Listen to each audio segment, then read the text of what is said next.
Hey, I'm Brady Volpe with the Volpe firm and Open Vault, and with me today is John Downey. And we're at Cable-Tec Expo 2023. It's great to be back live and in person. Yes, definitely. My big news was I took semi-retirement from Cisco, and I'm out here consulting with Technetics.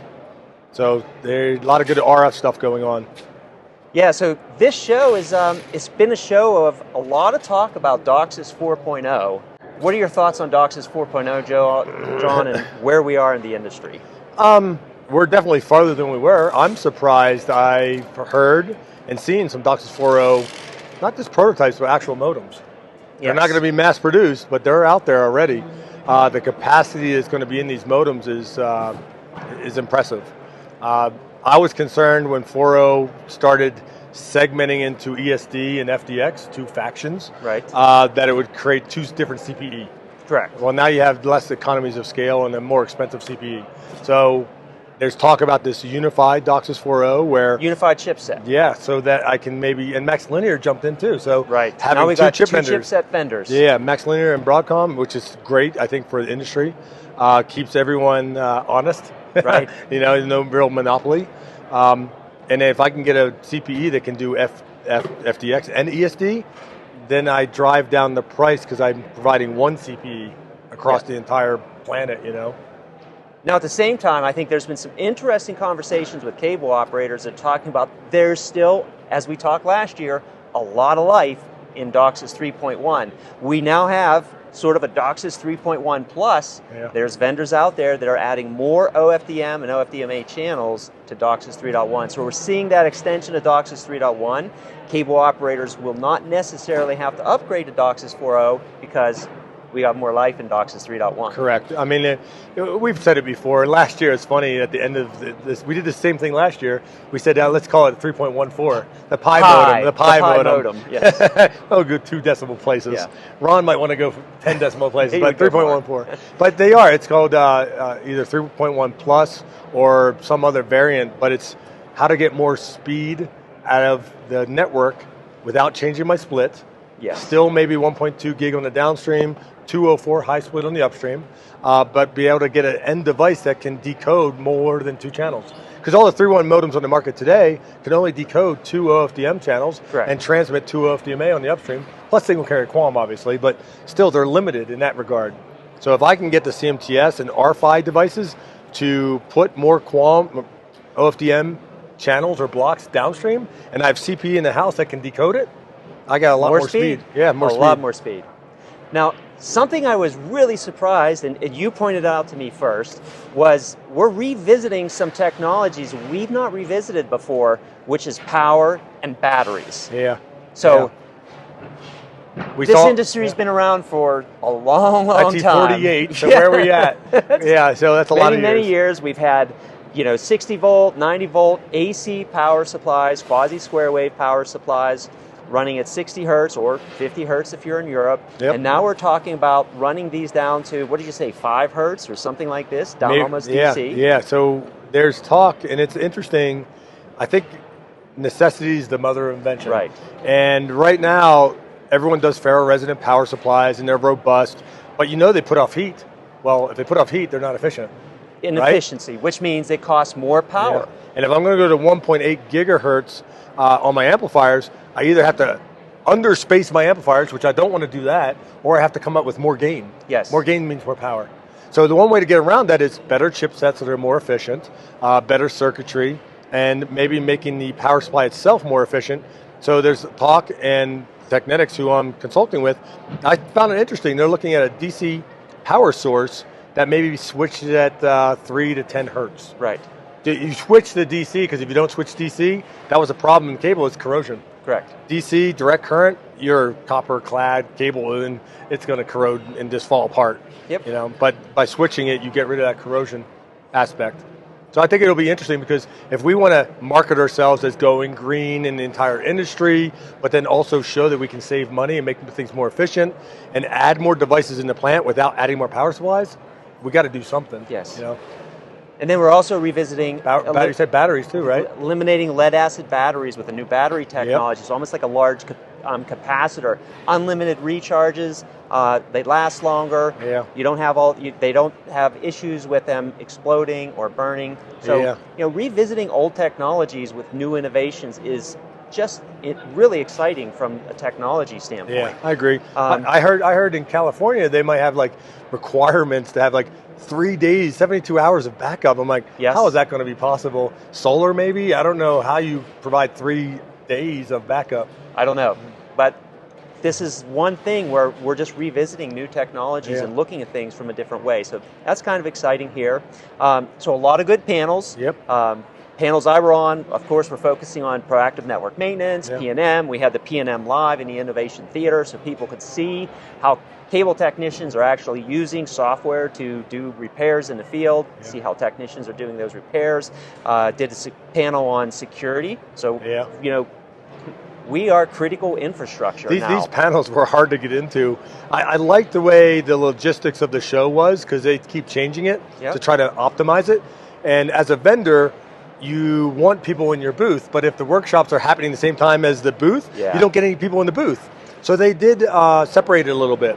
And it was nice because more people were at the workshops, but it was full. A lot of them were packed.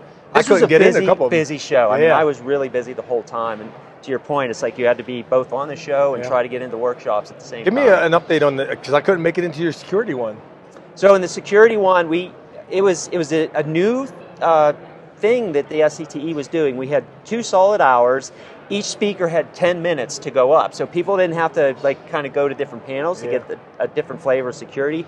But we cover a wide variety of topics. We talked about how large language, basically ChatGPT is. There's a dark ChatGPT, and they're talking about how hackers are using this to basically penetrate DOCSIS networks, how they can use the large language models and basically the facial. It's all Greek to me. Yeah, it's getting all Greek to me. There's a lot of technologies that enable hackers to infiltrate networks, and it's completely changing the game. Where we used to be worried about just cloning MAC addresses. It's not cloning MAC addresses; it's cloning people's faces, cloning people's voices. So phishing schemes are becoming that much more intense, to where you could have someone that looks like your manager contacting you and say, "Hey, change the password to admin on all our security devices."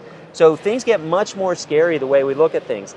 Protecting the network becomes much more critical now. So we talked about those types of things. We talked about all the different initiatives that cable operators are doing to secure the network. We talked about DOCSIS 4.0 and all the security that is baked into DOCSIS 4.0 to really enhance that. So because as we're RF taking guys, we're taking network security much more seriously than we ever have before, because there's a lot of hacking that is going on. Yeah, before we were worried about one person stealing service. This is a lot more. Now there's people who want to bring down the entire network. Yeah. And most of the RF guys, we talk about speeds and feeds. We're worried about speeds and feeds, but this is this type of stuff in the background you don't think about.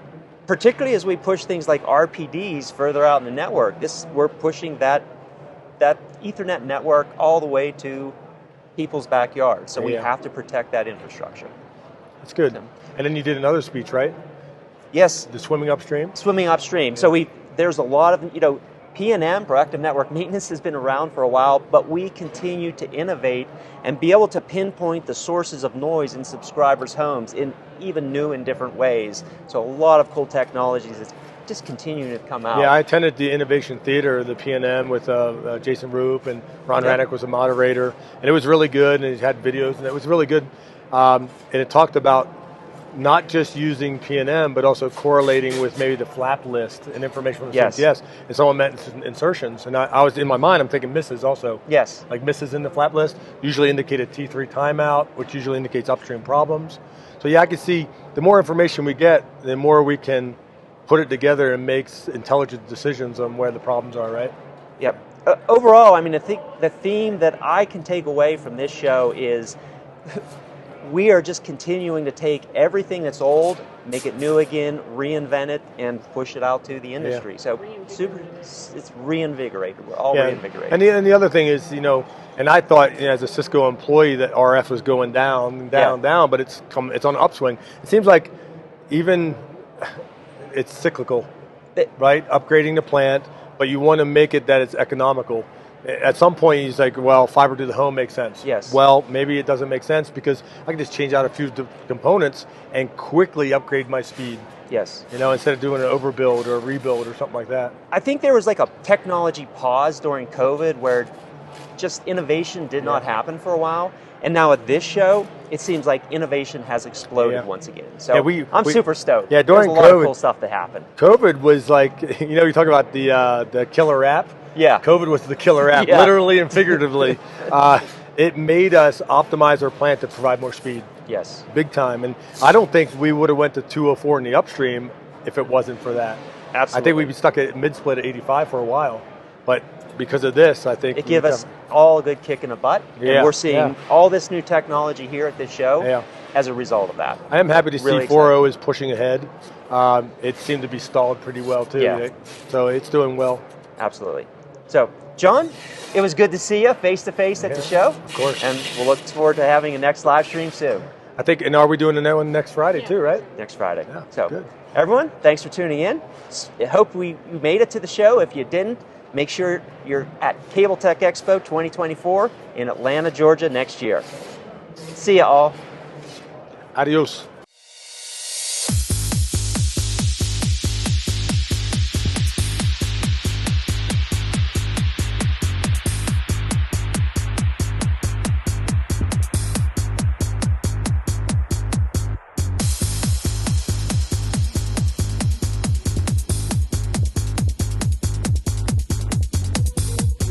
Make sure it's recording. You're just going to record and upload it later, or what? Yeah, we'll edit it. So when I say, put your hands together for a second. I was waiting for him to say, he always has an intro. Right. I'm Brady Volpe of Nimble This. Hey, I'm Brady Volpe, the Volpe firm and Open Vault. John Downey. And with me today, Same guy as always with me. Hey, I'm Brady Volpe with the Volpe firm and Open Vault, and with me today is John Downey.